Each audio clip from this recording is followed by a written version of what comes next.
Welcome back to plant sapiens. So ഇന്നത്തെ ക്ലാസ്സിൽ എടുത്തേക്കുന്ന topic clamp connection ആണ്. അതായത് ബെസീഡിയോ മൈക്കോട്ടയിൽ വരുന്ന സെക്ഷൽ റീപ്രൊഡക്ഷനുമായിട്ട് ബന്ധപ്പെട്ടിട്ടുള്ള ഒരു ഇമ്പോർട്ടൻറ്റ് ടേം ആണ്. ഇപ്പോൾ സെക്ഷൽ റീപ്രൊഡക്ഷൻ്റെ മെയിൻ സ്റ്റേജസ് അല്ലെങ്കിൽ സൈക്കിൾ പറയുന്നതിന് മുന്നേ പഠിക്കേണ്ട കുറച്ച് ടേംസ് ആണ് ഈ ഒരു ക്ലാമ്പ് കണക്ഷൻ പോലെയുള്ള കാര്യങ്ങൾ. സോ ഈ ഒരു ക്ലാസ്സിൽ എന്താണ് ക്ലാമ്പ് കണക്ഷൻ, അതിൻ്റെ സ്റ്റേജസ് ആൻഡ് അതിൻ്റെ ഫങ്ഷൻസ് എന്തൊക്കെയാണെന്നാണ് എക്സ്പ്ലെയിൻ ചെയ്യുന്നത്. സോ അതിന് മുന്നേ ആദ്യമായിട്ടാണ് എൻ്റെ ചാനൽ കാണുന്നതെങ്കിൽ ചാനൽ ഒന്ന് സബ്സ്ക്രൈബ് ചെയ്തേക്കുക, ഇഷ്ടപ്പെട്ടെങ്കിൽ ലൈക്ക് ചെയ്യുക, കമൻറ്റ് ചെയ്യാം.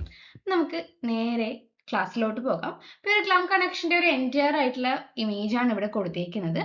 സോ ഇത് കാണുന്നത് ഏതിൽ മാത്രമാണ്? ബെസീഡിയോ മൈക്കോട്ടയിൽ മാത്രമാണ് ക്ലാമ്പ് കണക്ഷൻ കാണുന്നത്. ഞാൻ കുറച്ച് മുന്നേ ഉള്ള ഒരു ക്ലാസ്സിൽ ആസ്കോമൈസീഡ്സിന്റെ സെക്ഷൽ റീപ്രൊഡക്ഷൻ ഇട്ടിട്ടുണ്ട്. സോ അവിടെയും ഇതേപോലെയുള്ള, അതായത് ഇതിന് അനലോഗസ് ആയിട്ടുള്ള ഒരു ടേം ആണ് ക്രോസിയർ ഫോർമേഷൻ എന്ന് പറയുന്നത്. പക്ഷെ ഇത് രണ്ടും ഡിഫറെന്റ് ആയിട്ടുള്ള ഒന്ന് ബെസീഡിയോ മൈക്കോട്ടയിലും ഒന്ന് ആസ്കോമൈക്കോട്ടയിലും ആണ്. രണ്ടിന്റെയും ഫംഗ്ഷൻ സെയിം ആണെങ്കിലും അവയുടെ ആ ഒരു പെക്യുലാരിറ്റീസ് വ്യത്യാസമുണ്ട്. അത് മനസ്സിലാക്കുക. അപ്പോൾ എന്താണ് ക്ലാമ്പ് കണക്ഷൻ നോക്കാം. സോ അതിന് മെയിൻ ആയിട്ട് 3 ഫംഗ്ഷൻ ആണ് ഉള്ളത്. അപ്പോൾ ആദ്യത്തിന് അത് എങ്ങനെയാണെന്ന് പഠിച്ചു വെക്കാം. To maintain dikaryotic condition. അപ്പോൾ എന്താണ് ഡൈക്കാരിയോട്ടിക് കണ്ടീഷൻ? രണ്ട് ഡിഫറെന്റ് ആയിട്ടുള്ള ന്യൂക്ലിയസ് സെപ്റ്റ ഫോർമേഷന്റെ സമയത്ത് ഓരോ പാർട്ടീഷന്റെ ഉള്ളിലും രണ്ട് ഡിഫറെന്റ് ആയിട്ടുള്ള ന്യൂക്ലിയസ് ഉണ്ടായിരിക്കാം. അപ്പൊ ന്യൂക്ലിയസ് എന്ത് ചെയ്യുക? ഈ ഒരു ഡൈക്കാരിയോട്ടിക് കണ്ടീഷൻ മെയിൻറ്റെയിൻ ചെയ്യണമെങ്കിൽ നല്ല രീതിയിൽ ഡിസ്ട്രിബ്യൂട്ട് ചെയ്യണം. അപ്പൊ അതിന്റെ ഡിസ്ട്രിബ്യൂഷന് വേണ്ടിയിട്ട്, അതായത് ബാലൻസ്ഡ് ഡിസ്ട്രിബ്യൂഷന് സഹായിക്കുന്നുണ്ട്. Then genetic variation. ഓരോ സെപ്റ്റയുടെ ഉള്ളിലുള്ള പാർട്ടീഷന്റെ ഉള്ളിലും രണ്ട് ജനറ്റിക്കലി ഡിഫറെന്റ് ആയിട്ടുള്ള, അതായത് രണ്ട് സ്ട്രെയിനിൽ നിന്നുള്ള ന്യൂക്ലിയസ് ആയിരിക്കണം ആ ഒരു ഡൈക്കാരിയോട്ടിക് കണ്ടീഷൻ മെയിൻറ്റെയിൻ ചെയ്യുമ്പോൾ ഉണ്ടായിരിക്കേണ്ടത്. ഇനി ഇത് എങ്ങനെയാണ് ഈ 3 ഫംഗ്ഷനും മെയിൻറ്റെയിൻ ചെയ്യുന്നത് നോക്കാം.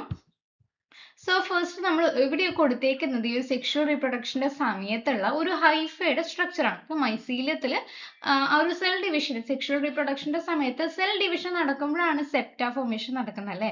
ഒരു മൈസീലിയത്തിന്റെ ആ ഒരു ഫോർമേഷൻ ഒരു ഹൈഫ മാത്രമാണ് ഇവിടെ സൂം ചെയ്ത് കൊടുത്തിട്ടുള്ളത്. അപ്പൊ ഈ ഒരു ആദ്യത്തെ മൈസീലിയം അല്ലെങ്കിൽ ഹൈഫ എന്ന് പറയുമ്പോൾ അവിടെ ഇപ്പോൾ ഡൈക്കാരിയോട്ടിക് കണ്ടീഷൻ ആണ് അല്ലെ. അതായത് രണ്ട് ജനറ്റിക്കലി ഡിഫറെന്റ് ആയിട്ടുള്ള ന്യൂക്ലിയസ് തന്നെയാണ് ഉള്ളത്, രണ്ട് പാരന്റിൽ നിന്നുള്ളത്. സോ ഇവിടെ എന്ത് നടക്കുകയാണ്? മൈറ്റോസിസ് നടക്കുകയാണ്. ഓക്കെ, മൈറ്റോസിസ് നടന്നിട്ട് എന്തുണ്ടായി? ഈക്വൽ ഡിവിഷൻ ആണ് മൈറ്റോസിസ് എന്ന് ഓർക്കുക. അപ്പോൾ മൈറ്റോസിസ് ഡിവിഷൻ നടക്കുമ്പോൾ ഈ രണ്ട് ന്യൂക്ലിയസിനും ഈക്വൽ ഡിവിഷൻ നടന്നിട്ട് 2 എന്നുള്ളത് 4 ആയിട്ട് മാറും. ഓക്കെ, ഇപ്പോൾ ഇവിടെ 4 ന്യൂക്ലിയസ് ഉണ്ട്. ഈ ഒരു 4 മൈറ്റോസിസ് നടന്നു കഴിഞ്ഞാൽ അടുത്തത് എന്ന് പറയുന്നത് സെപ്റ്റ ഫോർമേഷൻ നടക്കാൻ പോകുന്ന സ്റ്റേജ് ആണ്. അപ്പോൾ ഒരു സെപ്റ്റ ഫോർമേഷൻ നടക്കുന്നതിന് മുന്നേ ആ ഒരു സെപ്റ്റയുടെ സമയത്ത് ഡൈക്കാരിയോട്ടിക് കണ്ടീഷൻ മെയിൻറ്റെയിൻ ചെയ്യാൻ വേണ്ടിയിട്ട് ഈ ഒരു ഹൈഫയിൽ നിന്ന് ചെറിയ ഔട്ട് ഗ്രോത്ത് ഉണ്ടാകാൻ വേണ്ടി സ്റ്റാർട്ട് ചെയ്യും. അതായത് ക്ലാമ്പ് കണക്ഷൻ ഫോം ചെയ്യാനുള്ള ഒരു തുടക്കമാണ് ഒരു ഹൈഫയിൽ ഒരു ഔട്ട് ഗ്രോത്ത് ഉണ്ടാകുക എന്ന് പറയുന്നത് സൂൺ ആഫ്റ്റർ മൈറ്റോസിസ്. അങ്ങനെ ഒരു ഹൈഫ ഫോർമേഷൻ നടക്കുമ്പം ഇതിൽ ഏറ്റവും ടിപ്പിലുള്ള ഈ ഒരു ന്യൂക്ലിയസ് ഈ ഹൈഫയുടെ ഉള്ളിലേക്ക് മൈഗ്രേറ്റ് ചെയ്യാൻ വേണ്ടി നോക്കും. പിന്നീട് എന്ത് ചെയ്യാണ്? അവർ മൈഗ്രേറ്റ് ചെയ്യുന്ന ആ ഒരു സമയത്ത് തന്നെ സെപ്റ്റ ഫോർമേഷൻ നടക്കുകയാണ്. എവിടെയൊക്കെയാണ് സെപ്റ്റ ഫോർമേഷൻ? എവിടെയും സെപ്റ്റ ഫോർമേഷൻ നടക്കുന്നു, ഇവിടെയും സെപ്റ്റ ഫോർമേഷൻ നടക്കുന്നു. സോ ഇവിടെ സെപ്റ്റ ഫോർമേഷൻ നടന്നു കഴിഞ്ഞാൽ ടിപ്പിലുള്ള ആ ഒരു പോർഷൻ എന്ന് പറയുന്നത് ഡൈക്കാരിയോട്ടിക് കണ്ടീഷൻ മെയിൻറ്റെയിൻ ചെയ്തിട്ടുണ്ട്. പക്ഷേ തൊട്ട് താഴെയുള്ള സെല്ലിൽ ഡൈക്കാരിയോട്ടിക് കണ്ടീഷൻ മെയിൻറ്റെയിൻ ചെയ്തിട്ടില്ല. അവിടെ ഒരു ന്യൂക്ലിയസ് മാത്രമേ ഉള്ളൂ.